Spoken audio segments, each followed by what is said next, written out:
अकोल्यातनं आहे। अकोला जिल्ह्यामध्ये 3, 5 आणि 21 रुपये अशा प्रकारची नुकसान भरपाई खात्यामध्ये जमा झाली आहे। अशा घटनेनंतर सरकारनं सर्वसर्व केलेली पाहायला मिळते। ही गंभीर चूक असल्याचा आरोप काँग्रेसने केलेला आहे। तेव्हा घडल्या काही शेतकऱ्यांनी पीक विमा काढलाच नसल्याचं सरकारनं महाराष्ट्र DGIPR पेजवरनं खुलासा केला होता। मात्र काँग्रेस प्रवक्ते कपिल ढोके यांनी पुरावे दाखवत सरकारवर टीका केलेली आहे। तेव्हा सरकारला चुकीची माहिती देणाऱ्या अकोल्याच्या जिल्हा कृषी अधिकाऱ्यावर कारवाईचीही मागणी यांनी केलेली आहे। अन्यथा तीव्र आंदोलनाचा इशारा दिलेला आहे।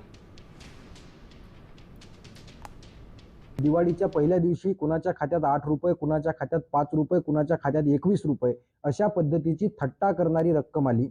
शेतकऱ्यांनी ते पैसे प्रशासनाला परत केलेत। जिल्हाधिकाऱ्यांची भेट घेतली। आमचा सन्मान करता येत नसेल तर आमचा अपमान करू नका अशा पद्धतीची विनंती केली। लाज वाटली पाहिजे। तिसरा टप्पा 8 रुपयाचा टक्का शेतकऱ्यांची थट्टा चालवती का? 8 रुपयासाठी तो बँकेत जाणार आहे का?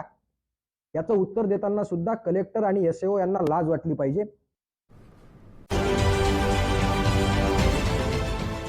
देश विदेशातील प्रत्येक घडामोडींचे लाईव्ह अपडेट मिळवण्यासाठी आता साम टीव्हीच्या सर्व सोशल मीडिया प्लॅटफॉर्मला लाईक, फॉलो आणि सबस्क्राईब करा। तसंच सर्व नोटिफिकेशनसाठी बेल आयकॉन प्रेस करायला विसरू नका।